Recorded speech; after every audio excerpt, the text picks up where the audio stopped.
پھر یہ ایتھیسٹ کہتے ہیں دعائیں قبول نہیں ہوتی، دعائیں قبول نہیں ہوتی. آج کل یہ نوجوان لڑکوں کو بہت ہے، یار میں اتنے دنوں سے دعا مانگ رہا ہوں قبول ہو نہیں رہی. کوئی اللہ نہیں ہے، سب مولویوں نے لوگوں کو بیوقوف بنائے ہوئے. ابے جن مولویوں کے تم کہہ رہے ہو بیوقوف بنائے ہوئے، وہ تم سے زیادہ دعائیں مانگ رہے ہوتے ہیں. اگر بیوقوف بنایا ہوا ہوتا وہ نہیں مانگتے، تمہیں کو لگایا ہوا ہوتا دعاؤں پہ انہوں نے. لیکن وہ جب دعا مانگتے ہیں ان کو قبولیت سے کوئی سروکار ہوتا ہی نہیں. ان کا مطلب ہوتا ہے اپنی فائل اللہ کی عدالت میں فائل کر دینا، اپنے ڈاکومنٹس اللہ کی عدالت میں جمع کرا دینا. یار تسلی اللہ کو بول دی ہے، اب جو ہوگا صحیح ہوگا. یہ تو اس لیے دعائیں مانگتے ہیں. یعقوب علیہ السلام ساری زندگی دعائیں مانگتے رہے، اللہ اولاد ملا دے، اولاد ملا دے، اولاد سے میری ملاقات کرا دے، میرے بچے کو محفوظ فرما لے، ہے نا. دعائیں مانگتے رہے، دعائیں مانگتے رہے. آنسر کیا آیا؟ دوسرا بچہ بھی گم گیا. یہی ہوا نا، بنیامین جو دوسرا بیٹا تھا وہ بھی بھائیوں نے یہ کہا کہ وہ بھی. تو اب کیا کہہ رہے ہیں؟ فصبر جمیل، صبر کروں گا اور صبر میں بھی جمال پیدا کروں گا. جمال کا مطلب خوبصورت صبر ہوگا. علماء کہتے ہیں صبر کی دیر آر ٹو ٹائپس آف صبر. ایک صبر یہ ہوتا ہے کہ آدمی واویلا تو نہیں کرے، نافرمانی تو نہیں کرے، لیکن ٹینشن سے منہ سے اور یوں ہی بنا رہے ہیں، کیا ہے نہیں ہو، بس منہ سے نکل نہیں رہے الفاظ ہیں کہ ٹھیک ہے صبر کریں گے، کیا کریں، مقدر میں یہی لکھا ہوا تھا. ایسا ہوتا ہے نا. جیسے آپ بولیں کہ یار ماشاءاللہ آپ کیا گھر میں حالات کیسے؟ صحیح چل رہے ہیں، بس کیا کریں، دنیا مسافر خانہ ہے. مفتی صاحب سے بیان میں سنا تھا، بس کیا ہے، ٹھیک ہے اللہ ہے بھائی، ٹھیک ہے، جب اس کا حکم ہوگا تو سن لے گا ہماری بھی دعا. اس کو کیا کہتے ہیں؟ اونلی صبر. اس کو کیا کہتے ہیں؟ اونلی صبر. چلو گناہ نہیں کر رہا کم بخت، اللہ کا انکار نہیں کر رہا، کوئی حرام کام نہیں کر رہا. اور ایک ہوتا ہے صبر جمیل، ایسا صبر کے ہٹو بچو ہو جائے جیسے ایوب علیہ السلام نے کیا. وہ صبر یہ ہوتا ہے کہ ذرہ برابر اپنے ایٹیٹیوڈ سے اور اپنی زبان سے شکایت نہ جھلک رہی ہو، بلکہ کیا کہہ رہے ہیں؟ صبر جمیل. کیا کرنا ہے؟ ایسا صبر جس میں کیا ہو؟ جمال ہو. اور لا تیأسوا من روح اللہ، اے میرے بچوں اللہ کی رحمت سے نا امید مت ہو. اعلم من اللہ ما لا تعلمون، میں اللہ کے بارے میں وہ کچھ جانتا ہوں جو تم نہیں جانتے. رو بھی رہے ہیں. اب آپ کہہ سکتے ہیں جب اپنے عمل سے بھی شکایت نہیں کرنی، زبان سے بھی، تو پھر رو کیوں رہے ہیں؟ یہ غیر اختیاری ہے، اس پہ کوئی پکڑ نہیں ہے، اور یہ آپ کے دل کے زندہ ہونے کی دلیل ہے. کیونکہ رونا بھی نہیں آ رہا بچے کے گمنے میں، اس کا مطلب آپ کے سینے میں دل ہی نہیں ہے. پھر تو قربانی نہیں ہے نا. اتنا غم تو ہوگا تو غم زدہ ہوں گے نا. اگر مثلا کوئی آدمی بچہ گم گیا اور اب یہ گھوم رہا ہے آرام سے، کیا بچہ گھوم گیا صبر جمیل کریں گے، کچھ بھی نہیں ہے، تو یہ صبر جمیل نہیں ہے، اس کا مطلب یہ اس کا بچہ تھا ہی نہیں. حقیقت اپنا بچہ ہوتا تو اتنے مزے سے نہیں گھوم رہا ہوتا. ٹینشن یہ نیچرل ہے، آنکھیں بھی بہیں گی، غم بھی ہوگا، ٹینشن بھی ہوگی. زبان سے جو چیز غیر اختیاری ہے اس پہ پکڑ نہیں ہے. ہمارے نبی کی نواسی کا انتقال ہوا آپ کی گود میں، آپ کے آنکھوں سے آنسو ٹپکنا شروع. صحابہ نے عرض کیا یا رسول اللہ آپ تو صبر کی تلقین کرتے ہیں. تو آپ نے کیا فرمایا؟ آنکھیں بہہ رہی ہیں، دل غم زدہ ہے. یہ یعنی مطلب یہ کہ یہ دو چیزیں ہمارے اختیار میں، نہ آنکھوں کو روک سکتے ہیں نہ دل کو غم زدہ ہونے سے روک سکتے ہیں. زبان وہی کہے گی جس پہ اللہ راضی ہے. زبان کہے گی کہ جو اللہ کا حکم تھا، ما قدر اللہ، جو اللہ کے فیصلے ان فیصلوں پر راضی. لیکن جب اس ٹائپ کا صبر ہوتا ہے نا جو غیر اختیاری، تو وہ اعتدال سے ہوتا ہے. یعنی اس ٹائپ کا جو غم ہوتا ہے نا وہ اعتدال سے ہوتا ہے. اس میں آنسو بھی نکلتے ہیں، دل بھی غم زدہ ہوتا ہے. آج کل جو غم ہو رہے ہیں نا، جس طرح سے چیخنا پیٹنا، ہاں وہ میرے ساتھ یہ ہو گیا، گھر میں دیکھو نا کیا ہو رہا ہے. روزگار آپ گئے کہیں جاب کی تلاش میں، نہیں ملی جاب، انٹرویو میں فیل ہو گئے، باہر نکل کے چیزیں توڑ رہا پھوڑ رہا ہے، بیگم کا فون آ، اس کو گالیاں دینا شروع کر دی. یہ غیر اختیاری نہیں ہے، یہ کیا ہے؟ بولو اختیاری. ہمارے جاننے والوں میں کسی کے بھائی کا انتقال ہو گیا، بھائی کو بھائی سے بڑی محبت تھی، جب دفنانے میں نا وہ کیا کر رہا ہے، اپنے بھائی سے بڑی محبت، حادثے میں انتقال ہو گیا، قبر کے پتھر سے سر اپنے پھوڑ رہا ہے. ہمارے امام صاحب نے اس کو پکڑا, بھائی تیرا سر پھٹ جائے گا, کیا رو رہا ہے, چیخ رہا ہے, قبرستان میں وہ جو سلیمیں ہوتی ہیں نا جو رکھی ان پہ سر مار رہا ہے اپنا جا کے. یہ لوگ تو کہیں گے ماشاءاللہ بڑی محبت ہے, لیکن یہ بے صبر ہونے کی دلیل ہے. رو بھائی پابندی, یہ جو بالکل حواس باختہ اور رونا اور چیخنا اور یہ وہ جو ہمارے گھروں میں آج کل میتوں میں ہوتا ہے, اور مسئلہ ہو گیا تو چیزیں اٹھا کے پھینک رہا ہے اور اس کو سمجھتے ہیں کہ میں اپنا بس غصہ نکال رہا ہوں, تو یہ گدھے ہونے کی تو دلیل ہو سکتی ہے میرے بھائی. میں اس کو نہیں کہہ رہا, وہ تو بیچارہ غمزدہ تھا, اللہ تعالیٰ اس کے غم کو دور کرے, لیکن یہ شریعت میں پسندیدہ کام نہیں ہے.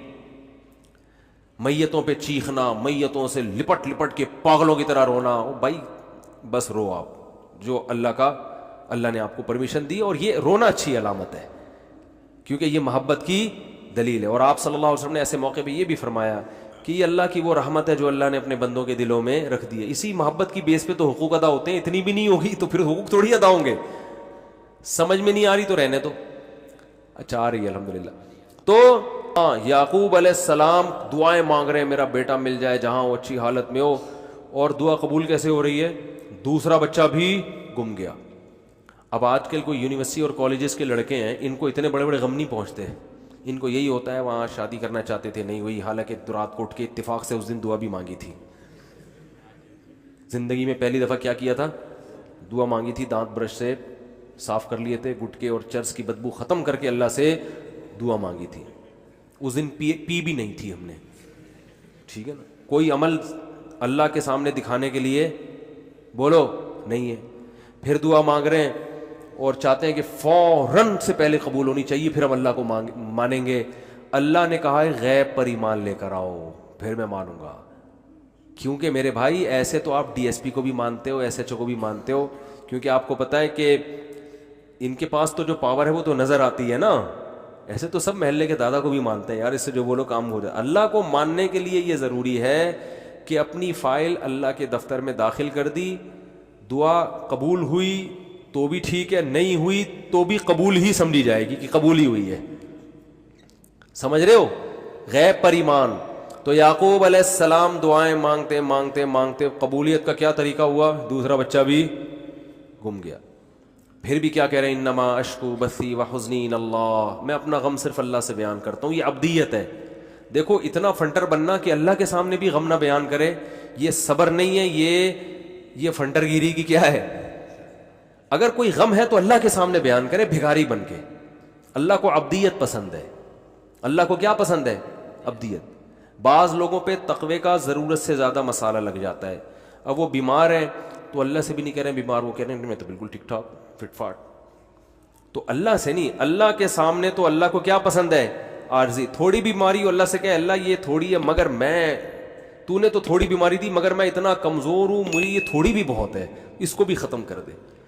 اے اللہ تو نے مجھے بہت رزق دیا, نعمتیں بہت ہیں, مگر میں اتنا نالائق ہوں نا, یہ بھی میری اپنی کنجوسی کی وجہ سے مجھے تھوڑا لگ رہا ہے, تھوڑا اور بڑھا دے. ٹھیک ہے نا, ناشکری نہ کرو, اللہ پہ تو بہت ہی دیا ہے.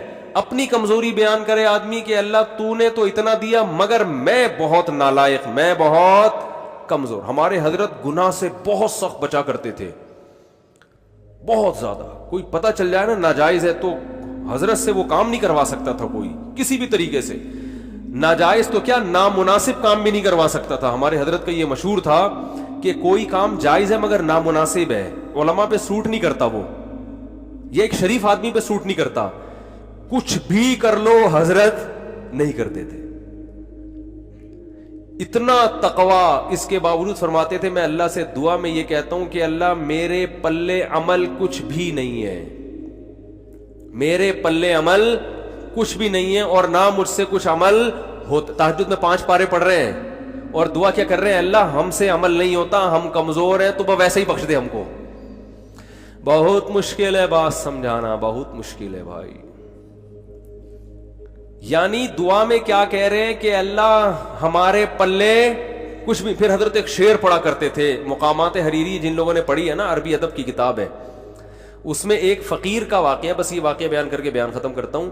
اس نے ایک شعر کہا کہ بارش ہو رہی تھی اور اندھیری رات تھی, سرد رات تھی, یہ فقیر بن کے کسی سیٹھ کی چوکھٹ پہ گیا دروازے پر, دروازہ بجایا. سیٹھ نے جب دروازہ کھولا تو اس کی زبان سے شعر کیا نکلا, قد دفع اللیل الذی فہرا الی ذراکم شعثا مغبرا.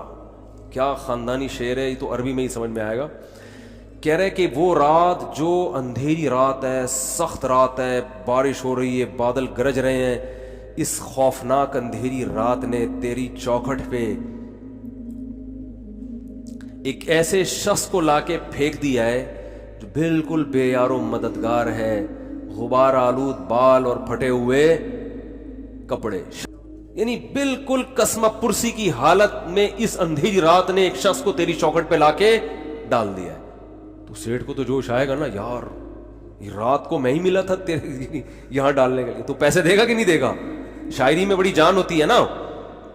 قد دفع اللیل الذی, ورنہ رات کے اندھیرے میں کون کسی کے گھر پہ جاتا ہے, اور ایسی رات جو ٹھنڈی بھی ہو, برسات بھی ہو رہی ہو, اولے برس رہے ہوں اور جناب گھٹائیں آئی ہوئی ہوں, ایسی رات میں اگر کوئی کسی کی چوکھٹ پہ جا رہا ہے اس کا مطلب واقعی وہ ضرورت مند ہے. تو کہہ رہے اندھیری رات نے تیری چوکھٹ پہ ایک ایسے آدمی کو لا کے ڈال دیا ہے جس کے پاس بال بنانے کا کے اسباب بھی نہیں ہے, ان کو صاف کرنے کے وسائل بھی نہیں ہیں.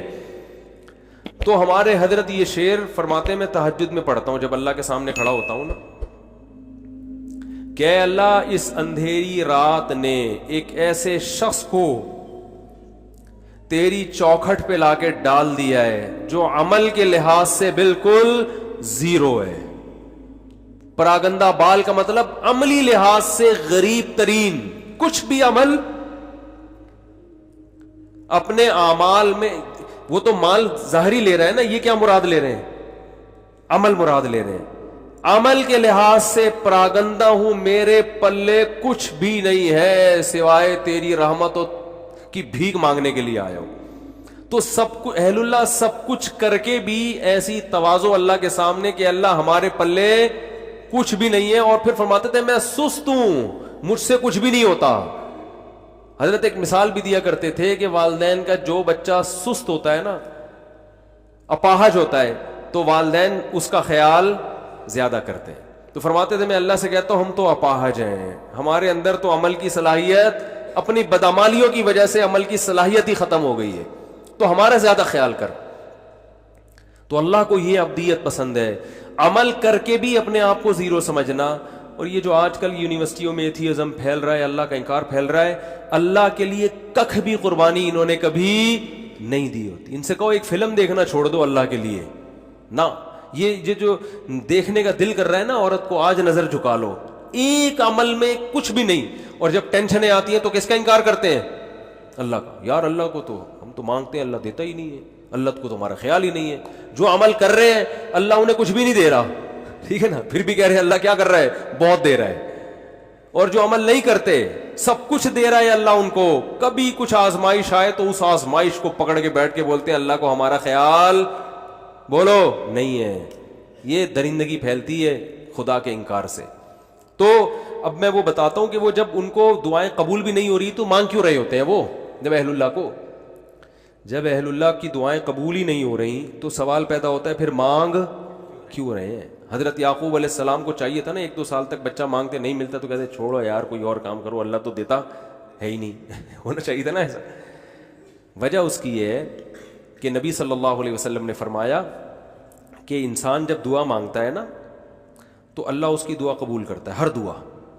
فرمایا لیکن ایک وقت آتا ہے جب انسان کہتا ہے کہ اللہ میں مانگ مانگ کے تھک گیا مگر تو دعا قبول نہیں کرتا. جب یہ لفظ کہتا ہے تو پھر اللہ قبول کرنا چھوڑ دیتا ہے. اچھا یہ لفظ کہتا کیوں ہے؟ اس لیے کہتا ہے نا کہ اس کو قبول ہوتی بھی نظر نہیں آتی. تو اللہ کے نبی نے فرمایا کہ جو نظر نہیں آ رہی نا قبول ہوتی ہوئی وہ ساری ہو رہی ہوتی ہیں, لیکن جب دل میں یہ خیالات آنا شروع ہو گئے اب قبول ہونا بند. تو اللہ قبول کر رہا ہے لیکن وہ اپنے حساب سے کر رہا ہے. وہ یعقوب علیہ السلام کے بیٹے کو چھڑوا کے اور پھر دوسرا بھائی بھی چھڑوا کے وہ آپ کو آزما رہا ہے کہ ابھی بھی مانگتے ہو کہ نہیں مانگتے. جب اللہ نے دیکھا آزمائش میں کامیاب تو اللہ نے بادشاہ بنا کے ملایا, ٹھیک ہے نا. ان ربی لطیف لما یشاء, تبھی تو حضرت یوسف نے کہا میرا رب بہت باریک بین ہے, بڑی لطافت سے بڑے خفیہ طریقوں سے کامیابی کے ناکامی کے نقشوں میں کامیابی کے راستے پیدا کرتا ہے. دنیا تو مسافر خانہ ہے بھائی, تو ٹینشن میں بھی سب کچھ صحیح ہو جائے گا آپ کا. اور آپ دعا مانگ رہے ہیں اللہ یہ والا کام میرا ہو جائے, نہیں ہو رہا, یہ والا کام میرا ہو جائے. ہمارے حضرت فرمایا کرتے تھے اہل اللہ کو تو اس سے غرض ہی نہیں ہوتی کہ قبول ہو بھی رہی ہے کہ نہیں ہو رہی. وہ تو کہتے ہیں بس اللہ کے سامنے ہاتھ اٹھانے کی توفیق مل رہی ہے, دعائیں مانگنے کی مل رہی ہے, بس سیٹ ہے, بس یہی ہے, یہ ہمیں یہی چاہیے. باقی اللہ تیری مرضی, تو دے نہ دے, کیونکہ اصل تو کیا ہے, آخرت ہے, وہاں تو ہم سے خوش ہو جائے گا, بس یہی کافی. تو فرماتے ہیں ان کے ہاں تو دعا خود مطلوب ہے. اس کی مثال دے کے بیان ختم کرتا ہوں. دیکھو آپ کو کسی سے عشق ہو گیا, آپ کو کسی سے کیا ہو گیا, خدا نخواستہ عشق ہو گیا. آپ بات کا بہانہ تلاش کرتے ہو کہ نہیں کرتے؟ شرما رہے ہیں. چلو میں کہتا ہوں اگر ہو گیا, ابھی تو میں نے سب کو لپیٹ دیا تھا نا, تو ابھی کوئی بھی یوں نہیں کر رہا, یوں کوئی بھی نہیں کر رہا, سب بیٹھے ہوئے کہ پکڑے جائیں گے. تو اگر کسی کو عشق ہو جائے تو محبوبہ سے بات چیت کا بہانہ تلاش کرتا ہے کہ نہیں کرتا؟ تو اس بہانے میں بعض دفعہ یہ ہوتا ہے کہ یار کوئی بات ہو تو میں کروں بھی نا, ورنہ اگلا بولے گا بلا وجہ. تو آپ پھر کوئی ریکویسٹ کر دیتے ہیں کہ وہ دیکھیے وہ میں نے آپ کو اصل میں کال کی تھی, وہ آپ کے والد صاحب اس میں ایک پولیس آفیسر ہیں, تو میرے بھائی کا تھوڑا سا کام اٹکا ہوا ہے, وہ اگر ہو جائے تو کتنا اچھا ہوگا, کہتے ہیں نا. تو اصل میں یہ مقصد ہی نہیں ہوتا کہ بھائی کا کام اٹکا ہوا ہے وہ ہو جائے. یار کسی بہانے کو بات تو ہو. ٹھیک ہے, کیا خیال ہے؟ اور لڑکی کو عشق ہو جائے اس کا بھی یہی حال ہوتا ہے, وہ بات کرے, کوئی بات ہونی چاہیے. اب اس کو پتا ہے کہ سامنے والا فضول بات نہیں کرتا, تو وہ پھر بات میں کیا کرے گی, وہ کوئی کام لگا دے گی. ایک مسئلہ پوچھنا ہے آپ سے, میرے سے عشق ہوتا نہیں ہے, ایک مثال دے رہا ہوں. اگر کسی مولانا سے آج کل عشق مارکیٹ میں کیا ہے, شارٹ ہے, مولانا سے نہیں ہوتا کہیں. لیکن اگر ہو جائے تو مولانا سے مسئلہ پوچھے گی, مسئلے کا جو جواب ملے گا اس کی طرف توجہ نہیں ہوگی. ابے جو بھی جواب ہے جائز ہے ناجائز ہے بھاڑ میں جائے. دوسرا مسئلہ, تیسرا مسئلہ, ایسا ہوگا کہ نہیں ہوگا؟ ڈاکٹر سے علاج کرائے گی, کسی ڈاکٹر سے عشق ہو گیا تو نہ کوئی نزلہ ہے نہ زکام ہے کھانسی, ویسے جا کے مشورے لینا شروع کر دیتی ہیں کہ ڈاکٹر صاحب اگر زکام ہو جائے سردیوں میں تو اینٹی الرجی کون سی زیادہ صحت کے لیے مناسب ہے؟ ڈاکٹر کہے گا ریجیکس کھا لو, اس میں تو نیند ہوتی ہے. ڈاکٹر یہ سمجھ رہا ہوتا ہے شاید اس کو معلومات چاہیے. او بھائی ان کو معلومات نہیں چاہیے, ان کو آپ سے بات کرنے کا بہانہ چاہیے. ریجیکس گئی تو بالکل اہل اللہ کی یہی حالت اللہ کے ساتھ ہوتی ہے. اللہ دعا قبول کر نہ کر وہ تیرا مسئلہ ہے. ہم مانگیں گے تو اس لیے تاکہ قبول ہو جائے, تو ہم تو بندے ہیں. لیکن ایک بہت بڑا مسئلہ یہ ہے کہ ہم تو تجھ سے بات کرنا چاہتے ہیں. جب تجھ سے ہم بھیک مانگتے ہیں کہ یہ مسئلہ حل کر دے, یہ مسئلہ حل کر دے, ہمیں مزہ بہت آتا ہے اس میں. ہمارا رابطہ کس سے ہو جاتا ہے؟ اللہ سے. اور مزہ اس لیے آ رہا ہوتا ہے کہ ہمیں پتہ ہے اللہ کو مزہ آ رہا ہے, اللہ خوش ہو رہا ہے کہ میرے سے بھیک مانگتا ہے یہ, تو بس یہی بہت یہ ہو گیا بس, صحیح ہے نا. اب وہ قبول ہو جائے ٹھیک ہے, نہیں ہے تو بھی ٹھیک. تو جب تک میرے بھائی اس اسٹیج پہ نہیں پہنچتے نا, مزے کی زندگی نہیں ہوگی. مزے کی زندگی اسی میں اللہ کی عدالت میں مقدمہ دائر کر دیا, اللہ یہ کہا. ہاں ایسا نہ ہو کہ اب اللہ سے یہ کہنا شروع کر دیں کہ اللہ قبول کر, تیری مرضی, قبول نہیں کر تیری مرضی, ہم تو ویسے ہی مانگ رہے ہیں. حدیث میں آتا ہے ایسا نہیں. جب اللہ تو کرے گا وہی جو اللہ کو اللہ چاہے گا. آپ نے غلام بن کے مانگنا ہے کہ اللہ قبول کر دے, یہ چیز مجھے چاہیے, تو دے دے. ٹھیک ہے نا. ایسے نہیں مانگیں کہ اللہ یہ مجھے روزگار مل جائے تو اچھا ہے, نہیں ملے تو تیری تقدیر ہے. تو یہ دعا نہیں ہوئی نا, پھر یہ تو ویسے ہی اللہ کی تقدیر ہے بھائی. تو آپ نے تو مانگنا ہے اللہ میرے رزق, مجھے کشادہ رزق حلال نصیب فرما دے, اے اللہ میری اس بیماری کو ٹھیک کر دے. تو بس وہ بات سمیٹ دوں کہ اللہ نے کیا فرمایا, جس حال میں ہو اس خوش فہمی میں مت رہو کہ مستقبل میں یہ حال ہوگا. تو اس کا کیا طریقہ ہے کہ پھر عمل کو فوکس کرو تاکہ مستقبل میں حالت اگر یہ تو ہے تو آخرت کے بارے میں, لیکن دنیا پہ بھی صادق آتی ہے کہ اگر مستقبل میں حالات خراب بھی ہوئے تو اللہ کی طرف سے تسلیاں ملیں گی. اللہ تعالیٰ